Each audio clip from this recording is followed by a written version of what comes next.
चाहे बड़े पर्दे की बात करें या छोटे पर्दे की बात, जो कलाकार हमें अच्छे लगते हैं उनसे हम बहुत स्नेह करते हैं, उनकी काफ़ी प्रसिद्धि उनको मिलती है, काफ़ी स्नेह दर्शकों का उनको मिलता है। लेकिन एक समय आता है, एक ऐसा समय भी आता है जब वो कलाकार हताश होकर, निराश होकर जो है आत्महत्या कर लेते हैं। आत्महत्या के बहुत सारे कारण होते हैं जिन कारणों से वो आत्महत्या कर लेते हैं। आज पूरे देश में चर्चा हो रही है कि जिस तरीके से फिल्मी दुनिया को लेकर, ड्रग्स को लेकर जैसी चर्चा चल रही है, नए कलाकार उसमें लिप्त पाए जा रहे हैं, उसको लेकर चर्चा चल रही है। सुशांत सिंह राजपूत की जो आत्महत्या हुई है उसको लेकर जांच चल रही है। इसीलिए सवाल उठते हैं कि पूर्व में भी बहुत सारे कलाकारों ने आत्महत्या की है। वो कौन कौन से बड़े कलाकार हैं जिन्होंने आत्महत्या की है, इस पर आज हम चर्चा करेंगे। नमस्कार, मैं हूं संदीप अखिल और आप देख रहे हैं लल्लूराम.com।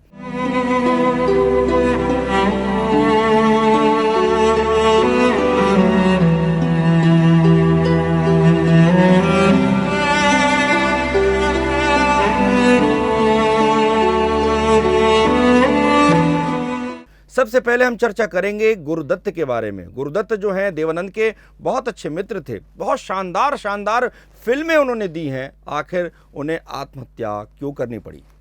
इनका पूरा नाम था वसंत कुमार शिव कुमार पादुकोण, जिन्हें लोग गुरुदत्त के नाम से जानते हैं। वह 50 और 60 के दशक के जाने माने अभिनेता थे, जिनकी क्लासिकल फिल्में कागज के फूल, साहब बीबी और गुलाम, चौधरी का चांद जैसी फिल्में आज भी प्रसिद्ध हैं। गुरुदत्त मुंबई के किराए के मकान में मृत अवस्था में पाए गए थे। रिपोर्ट के अनुसार उन्होंने अल्कोहल के साथ नींद की गोलियां खा ली थीं।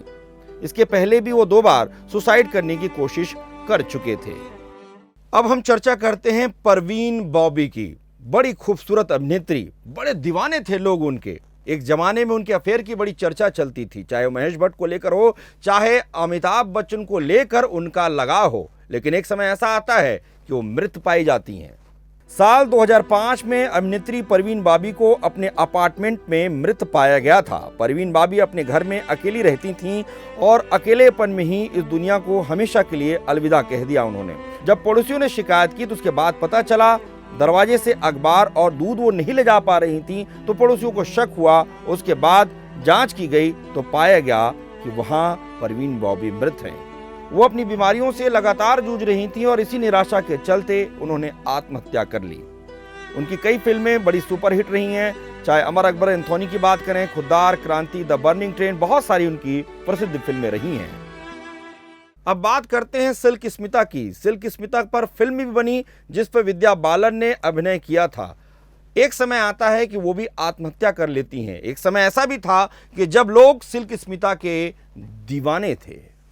सिल्क स्मिता 80 के दशक की अभिनेत्री थी जिन्होंने अपनी फिल्मी करियर के 17 सालों में करीब 400 फिल्मों में काम किया था। सिल्क ने ज्यादातर बी और सी ग्रेड फिल्मों में काम किया था। 23 सितंबर 1996 में चेन्नई स्थित अपने अपार्टमेंट में सिल्क मृत अवस्था में पाई गई थी। इन पर बॉलीवुड में बायोपिक फिल्म डर्टी पिक्चर भी बनी है, जिसमें विद्या ने सिल्क स्मिता का रोल निभाया था। एक अभिनेत्री आती हैं, बहुत कम समय में लोगों के दिलों पर राज करने लगती हैं, लेकिन एक दिन आता है जब वो अभिनेत्री आत्महत्या कर लेती है। उस अभिनेत्री का नाम है दिव्या भारती। दिव्या भारती का मासूम चेहरा लोगों को बड़ा भाता था, लेकिन ना जाने ऐसा क्या होता है कि वो आत्महत्या कर लेती हैं। लेकिन वो आत्महत्या को लेकर उस दौर में काफ़ी चर्चा भी हुई थी। जिस तरीके से सुशांत सिंह राजपूत के मामले को लेकर टीवी चैनलों पर लगातार चर्चा हो रही है, वैसे ही चर्चा उस दौर में दिव्या भारती की हत्या या आत्महत्या को लेकर होती थी। दीवाना, शोला शबनम, दिल आशना, ऐसे कई फिल्में हैं जिसमें वो नजर आई थी। दिव्या भारती बॉलीवुड की उभरती हुई अभिनेत्री थी। साल 1993 में 19 साल की उम्र में अपने कैरियर के शुरुआती दौर में थी और काफ़ी अच्छी फिल्में उन्हें मिल रही थीं। उनकी फिल्में हिट चल रही थीं। उसके बाद उनकी मृत्यु हो जाती है। वो अपने घर के फ्लैट की खिड़की से गिरने के बाद मृत पाई जाती हैं। कुछ का कहना है कि टूटे हुए दिल के कारण यह आत्महत्या थी, कुछ का कहना है कि वो बस गिर गई थी, लेकिन रहस्य आज भी बना हुआ है। अब बात करते हैं अभिनेत्री जिया खान की, जो कि अमिताभ बच्चन के भी साथ काम की हुई थी, लेकिन एक समय ऐसा आता है कि वो भी जो है आत्महत्या कर लेती हैं। जिया खान एक ब्रिटिश अमेरिकन अभिनेत्री हैं जिन्होंने बॉलीवुड में अपना करियर फिल्म निशब्द से शुरू किया, जहां वो अमिताभ बच्चन के साथ नजर आई थीं। जिया ने 3 जून 2013 को मुंबई के जुहू स्थित अपने घर में फांसी लगाकर आत्महत्या कर ली थी। इसके साथ ही और बहुत सारे कलाकार हैं जो सफलता तो उन्हें मिल रही थी, कम उम्र भी थी, लेकिन उसके बाद वो आत्महत्या कर लेते हैं। प्रत्यूषा बनर्जी, बालिका वधू की आनंदी उर्फ प्रत्यूषा बनर्जी 1 अप्रैल 2016 को मुंबई में अपने फ्लैट पर पंखे से लटकी पाई गई थी। उनके फैमिली मेंबर्स और फ्रेंड्स ने बॉयफ्रेंड राहुल राज सिंह पर उन्हें सुसाइड के लिए उकसाने का आरोप लगाया था। राहुल पर यह आरोप भी लगे थे कि प्रत्यूषा के साथ मारपीट करते थे। मौत के वक्त प्रत्यूषा 25 साल की थी। कुलजीत रंधावा, 1 जनवरी 1976 को पश्चिम बंगाल के रानीगंज में जन्मी कुलजीत रंधावा को बतौर टीवी एक्ट्रेस और मॉडल जाना जाता था। खास तौर से TV serial special squad CATC उन्होंने अपनी पहचान बनाई थी। 2006 में अचानक उनकी मौत की खबर से मॉडलिंग इंडस्ट्री से टीवी वर्ल्ड हैरान रह गया।